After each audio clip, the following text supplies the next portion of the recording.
amis, bienvenue dans cette nouvelle vidéo. Je suis heureux de vous retrouver aujourd'hui en ce lundi. On va faire la TDR. Regarde, j'ai reçu l'axe de piston. J'ai reçu axe de piston et cage aiguille. J'ai reçu ça dans une enveloppe, mon pote. Ah, laisse tomber. Quand j'ai vu l'enveloppe, j'ai dit j'espère que ça c'est pas les pièces. Si. Honnêtement, à se demander si la cage, j'ose la mettre. Je me demande si elle n'est pas fendue la machine. Bon, comme ça, j'ai regardé au microscope électronique. La matière a l'air d'être intacte. Ah, j'ai réussi. Ah, mais tu sais, je ne sais plus parler. Bah, je t'ai pas vu depuis longtemps. Donc, j'ai pas parlé depuis ce jour-là. Donc, automatiquement, c'est difficile. Allez, je vais te balancer le jingle. Ça se retrouve juste après pour monter tout ça. Allez, on voit ça tout de suite. Après, le jingle. Ouais, cette année, il n'y a plus de jingle. C'est fini, c'était avant ça. Ah, je sais. C'était, t'en as eu pendant 500 vidéos. T'as eu un jingle, mais maintenant il n'y en a plus. Allez, c'est parti. On va regarder quand même tout ça. On va monter le piston là-bas. On va mettre le gros joint. On va regarder combien il y a de switch. On va ramener ça ici. On remet le piston à la même hauteur du switch. Comme ça, on regarde le volume qu'il y a. Parce que là-bas, le truc, dans le cadre, il est incliné. Donc, on ne peut pas prendre un volume précisément. Donc, on va faire comme ça. On va voir un volume à peu près à la louche. Et on va pas être à la louche. On va être précis quand même. Allez, c'est parti. On va là-bas. C'est parti. Suis-moi. Bah alors, tu viens ou quoi? Alors comme ça, t'as l'impression que c'est le bordel, mais c'est pas le bordel. Tu sais pourquoi tu vois ça? C'est parce que là-bas, t'as du jaune. Et ici, t'as du gris, du noir, du rouge là-bas. Donc, il y a trop de couleurs. Et quand il y a trop de couleurs, on croirait que c'est... ça fait bordel. Allez, moi, je monte le piston ici. Je vais le faire tout seul. Hein. Je le monte à blanc comme ça et tu vas comprendre. Et j'avance et tu comprends. Ici, j'ai monté le piston, le haut moteur, enfin le cylindre. J'ai mis une vitesse parce que là-dessus, il n'y a pas de kick. Je vais mettre de l'étain ici. On va mettre la culasse et je vais tourner la roue. Et on va voir ce qu'on a comme squish, hein. L'espace qui est entre le piston et la culasse. Tu connais Vovo? C'est Aurélien. MDS. Il a fait une vidéo avec les PDD. Les pilotes du dimanche. Tu connais pas les pilotes du dimanche? Alors tu vas voir les pilotes du dimanche. Il a fait une vidéo avec Aurélien de chez MDS où il monte un moteur de Cagiva Mito 125 de temps. Ça peut être intéressant. Alors regarde Aurélien, je vais te montrer un truc. Quand tu n'as pas de fil d'étain de plus de 1 mm, tu sais ce que tu fais? T'en prends un de 1 mm, tu le plies en deux, puis tu le torsades. C'est cadeau. Petit fil torsadé. Attends, je vois rien, parce que je regarde dans le retour de la caméra, enfin du téléphone. Hein. T'as remarqué qu'on est sur un vlog? Vlog basique, hein. Je te fais ça au téléphone. Pas de caméra, rien du tout. À l'ancienne. Maintenant, je prends ce morceau, je vais le mettre là-bas. Et ça va être tout classe. Culasse viewer, la culasse, je la mets là-bas. Plot démontable, hein, tu vois. Ah, voilà. Donc si jamais, au besoin, on aurait pu en refaire un. Mais là, on est sur une machine qui est faite pour aller se promener. Donc, on ne modifie pas. Tac, ok. Alors, pour le squish, ici, on tolère ça, hein, le fil. Enfin, en tout cas, moi, je le tolère parce qu'on est sur un moteur, on va dire, de loisir. Et tu vois, on n'est pas du tout écrasé. Hein. Effectivement, il aurait fallu un fil d'étain beaucoup plus épais pour faire ça correctement. Alors, tu vois, de ce côté-là, on est à 1,51 à peu près, 1,51 à 1,52. Et de ce côté-là, tu vois, on arrive à peu près pareil, 1,52. Donc déjà, on est tout d'aplomb, tout d'équerre, ça c'est bien. C'est pas toujours le cas. Maintenant, moi je vais chercher le cylindre, toi tu m'attends là. Alors cette technique-là, on l'a déjà vu sur la chaîne, j'ai déjà réalisé. Alors évidemment, ça va pas fonctionner sur un moteur réellement de compétition. Là, on est sur un moteur de loisir, je te le répète. Et surtout, on cherche à vérifier si le constructeur n'aurait pas fait une erreur en fait dans ce qu'il nous a livré, tout simplement. Là, je vais m'assurer en fait que le moteur, on peut le monter et qu'on n'aura pas de soucis. Donc tu vois, on avait déjà un premier souci d'axe de piston, tu vois, comme quoi ça peut arriver une erreur dans un moteur.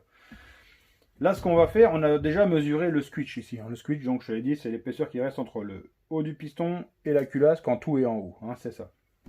Donc là, on est sur un squish normalement qui est cohérent pour ce type de moteur. On a 1,5 mm donc entre le piston quand il est tout en haut et la culasse. Et maintenant, ce qu'on va regarder en fait, c'est ce qu'on appelle le rapport volumétrique ou le taux de compression, comme d'habitude. Sur la chaîne, ça revient souvent. Et pour ce faire, on va le faire tout simplement ici sur l'établi parce que là-bas, je te l'ai expliqué tout à l'heure, ça aurait été compliqué de le mesurer parce qu'on va le mesurer grâce à un liquide. Donc, le moteur étant en biais, forcément, le liquide se serait cassé la gueule, c'était pas simple. Donc là, tout simplement, ce que je vais faire, tu l'as compris, je viens faire claquer mon piston ici dans la culasse. Hein, donc là, je suis à fond.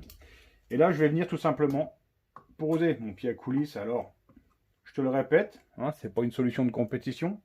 C'est une petite solution de dépannage qui fonctionne. Voilà. Donc là, ici, je vais venir me mettre à 0, tout simplement. Donc là, je me mets à 0. Je vais reculer de 1,5 maintenant. Et là, à 1,5, je vais venir bloquer mon pied à coulisse.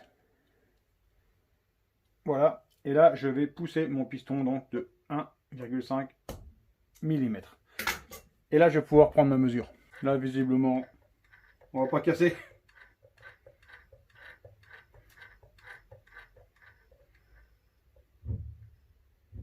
Si les calculs sont faits, alors aujourd'hui je ne vais pas rentrer dans le débat taux de compression, rapport volumétrique, prendre les pressions du moteur, prendre les compressions, le taux japonais, le taux européen, bref. Ici on va parler comme tout le monde, c'est-à-dire de taux classique. Donc, en taux classique on a 11,75 à 1. Qu'est-ce que ça veut dire? Tout simplement qu'on va pouvoir rouler sur la piste toute la journée à fond sans le prendre dans la tronche. Je te rappelle qu'ici on passe de 125 à 170 cm3, donc normalement la moto elle n'a plus rien à faire sur la route, hein, donc c'est une moto qui va rester sur un usage de circuit. Alors ici, pour moi je trouve ça important de ne pas trop la comprimer. Hein, on aurait pu comprimer plus fort, on aurait pu comprimer à 13 en gros sans problème, 13,5. Simplement si on la comprime plus fort, qu'est-ce qui va se passer? En général, plus tu vas comprimer fort, plus tu vas choper du couple et du coffre sur le moteur. Moins tu la comprimes, plus tu vas choper du régime et peut-être de la puissance par le régime, tu comprends? Là, ce qui est intéressant, c'est qu'on passe de 125 à 170, donc on va le choper le couple. Il n'y a pas de problème avec le gros piston, ça va pousser, il n'y a aucun souci, on va l'avoir le coffre et le couple. Mais je pense que c'est bien de ne pas trop la comprimer, parce que du coup, le moteur en haut, il est assez libre, il a du régime, donc ça veut dire qu'on a une plage qui est très large. On va avoir du bas et on va avoir du haut. Hein. Après, tout ça, c'est la théorie. Il faudrait le vérifier au banc d'essai. Simplement, bon, on n'est pas là pour ça. Nous, on est là pour s'assurer qu'on va faire un montage cohérent pour avoir un moteur cohérent. Donc pour moi, c'est bon. Là, j'ai entre guillemets rien à faire. De toute façon, j'espérais n'avoir rien à faire là-dessus quand même. Là, on va remonter la valve à l'échappement. Et moi, je remonte le moteur. Et après, en gros, ça sera le passage au banc. Entre nous, là, on va parler. Parce qu'aujourd'hui, on parle de boulons. Aujourd'hui, c'est que des boulons. Alors, tu le sais certainement, le problème des moteurs, tous les moteurs, c'est qu'ils n'ont pas une puissance, on va dire, constante, tu vois. Alors, pour pallier à ça, on a le variateur de vitesse ou la boîte de vitesse sur une voiture, tu vois. La boîte de vitesse, elle sert à quoi? Elle sert à multiplier le moment où tu as de la puissance maximale, tu vois. Donc, on cherche toujours à avoir un meilleur rendement sur le moteur. Alors, le moteur 4 temps ou le moteur 2 temps, la puissance, elle est induite par plein de choses, notamment par ce qu'on appelle la distribution. La distribution, ça veut dire quoi? Ça veut dire, entre guillemets, je te donne tant de carburant et d'air, tu vas allumer et tu vas recracher pendant tant de temps, et une durée... Bon, voilà, ça c'est la distribution. C'est ce qu'on admet et ce qu'on échappe en fait dans le moteur pour donner la combustion. Ces paramètres-là, on peut les faire varier. C'est ce qu'on appelle la distribution variable. Alors, sur des voitures, tout simplement, c'est pas plus simple, mais on va dire sur des voitures, on va exprimer que le plus simple, c'est de faire décaler la distribution. Ça veut dire que les arbres à cam, tu vois, c'est eux qui vont appuyer sur les soupapes et les refermer. Et ben c'est eux qu'on va déphaser, qu'on va faire tourner en avant, en arrière, en fait, pour modifier son diagramme de distribution. Donc, c'est-à-dire avoir sur le bas régime une distribution plus appropriée sur le bas régime et en haut régime une distribution plus appropriée sur le haut régime. Ça veut dire que tu es gagnant-gagnant. Tu as plus de bas, tu as plus de haut avec une distribution variable. Alors, sur le 2 temps, il y a beaucoup de paramètres où on peut jouer pour avoir plus d'accélération ou plus de haut régime. Le plus simple comme ça d'une manière externe, c'est de raccourcir ou de rallonger la corde du pôle échappement. Simplement à mettre en pratique, c'est assez compliqué parce que c'est dur d'avoir un pot long, on va dire, pour avoir du bas et un pot plus court pour avoir du haut régime. Alors ce qui est simple à faire, ça marche aussi sur l'admission, hein. Plus tu as une admission qui est longue, plus tu vas avoir de l'accélération, plus tu as une admission courte, plus tu vas avoir du haut régime. Simplement, pareil, rallonger ou raccourcir une pipe d'admission ou des tubuleux d'admission, c'est assez compliqué. C'est pour ça que les ingénieurs ont réfléchi à un système et ont trouvé une solution qui peut être intéressante sur le 2 temps. C'est ce qu'on appelle une hauteur de distribution variable, notamment ici sur le diagramme de l'échappement. Tu le sais ou pas, si tu as un diagramme d'échappement très bas, on va dire que normalement tu privilégies le bas régime et les accélérations. Et quand tu as un échappement qui est plus haut, tu vas privilégier normalement la prise de régime et la puissance maximale. Et donc c'est pour ça que les ingénieurs ont pensé à un système ici, tu le vois. On regarde la lumière d'échappement. Là, elle est grande ouverte. Donc, c'est-à-dire qu'on a un très haut diagramme qui favorise normalement le haut régime. Et si je vais en arrière, tu le vois ou pas. Tu vois ce qui se passe? La lumière d'échappement descend. Donc, on va favoriser le couple. C'est ce qu'on appelle la valve à l'échappement. Alors ici, c'est une valve rotative. Il y a d'autres systèmes maintenant beaucoup plus performants que cela. Tout simplement pourquoi? Là, parce que si tu veux, la valve, elle est très en retrait par rapport au piston. Maintenant, on a des valves à guillotine, tu vois, qui avancent vraiment contre le piston. Hein. Mais tu vois, comme ça, grâce à ce système-là, on arrive à avoir du bas, de l'accélération et quand même de la puissance maxi. Alors, ce que je te dis, c'est quand même assez théorique. Je le survole vraiment. Hein. J'essaie de rendre le truc le plus accessible possible. On pourrait aller beaucoup plus loin. Il y a plein de choses hein, qui favorisent le bas régime ou le haut régime dans un moteur. Simplement, maintenant, on va regarder ensemble cette petite pièce. On va voir à quoi ça sert. Et c'est quand même une pièce qui est très intéressante et qui est généralement assez boudée. Le thème qu'on va regarder, parce qu'on ne l'a jamais vu sur la chaîne, c'est ce qu'on appelle le calorstat et non pas un thermostat. Thermostat, c'est ce que tu as normalement pour régler tes radiateurs dans la maison. Alors ici, tu le sais ou pas, dans un circuit de refroidissement, l'eau chaude monte et l'eau froide descend. N'importe quoi. Alors, l'eau froide rentre par le bas du cylindre, elle se réchauffe tout le long du cylindre, hein, en embarquant avec elle de la température. Hein. Donc, le cylindre réchauffe l'eau, mais l'eau s'amuse à refroidir le cylindre. Donc, ils mènent un combat les deux là ensemble. Hein. Enfin, ou contre l'un contre l'autre. Bref. Donc l'eau chaude, elle sort par ici. Ici, le calorstat, lui, son but, c'est quoi? Un moteur, on va dire de route, il a besoin d'une température, on va dire, de fonctionnement optimale. On va estimer 80 degrés. C'est pas forcément vrai pour avoir de la puissance, mais on va estimer que c'est 80 degrés. Cette pièce-là, en fait, tout simplement, son boulot, ça va être quoi? Tu le vois ici, elle est fermée. Elle est fermée pourquoi? Parce qu'elle n'est pas à 80 degrés. Donc, il n'y a rien qui sort. Elle dit, moi, tant qu'il n'y a pas 80 degrés, je ne m'ouvrirai pas. Et à 80 degrés, qu'est-ce qu'elle fait? Elle va commencer à s'ouvrir doucement. Donc l'eau va pouvoir circuler.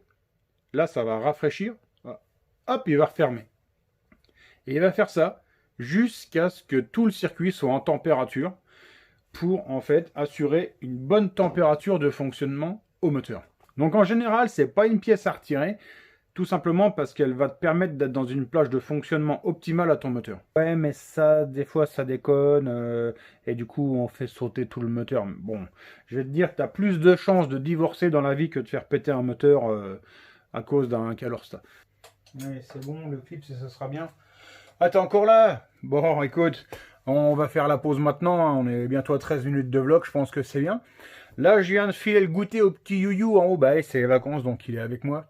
Et sur YouTube, je suis tombé sur une vidéo qui est fort intéressante sur le Squeech. En fait, tout simplement, c'est une chaîne que moi je connais et tu connais peut-être pas. Et si tu veux, il a une bonne méthodologie de travail, je trouve. Ce qui fait, c'est intéressant. Moi, j'ai l'habitude de travailler au banc, tu vois. Moi, c'est facile de déceler la différence d'une avance à l'allumage, etc. Et lui, il a une autre façon de bosser. C'est tout simplement de faire des tests routiers. Alors moi, c'est compliqué avec des machines de course. En revanche, lui, c'est pas mal avec des machines qui sont adaptées à la route. Donc, tout simplement, il fait des comparatifs d'accélération. Je vais dire n'importe quoi, il met un gicleur de 100, il va faire un tir. Il note 43 à l'heure, tu m'as compris. Il remet un gicleur plus petit, il va refaire un tir. Ça y est, paf, il a ses 45 km/h homologués. Donc voilà. Donc la chaîne, ça s'appelle Simon, tout simplement. Et tu vas voir, il décortique vachement bien chaque pièce du moteur. Ça peut être intéressant. Il a une approche différente de la mienne parce que moi c'est toujours au banc et lui c'est toujours sur la route. Donc je trouve que c'est intéressant. Donc dans la description je te mets la chaîne des pilotes du dimanche et je te mets la chaîne de Simon. Allez, donc on se retrouve après. Là moi je termine de monter ça, le moteur, hein, montage classique. Comme ça moi j'avance et après on se retrouve dans l'épisode d'après pour le passage au banc. Allez, ciao, je vous remercie de tous de m'avoir suivi. Je vous souhaite de passer une bonne soirée. On se retrouve bientôt pour une prochaine vidéo. Bye.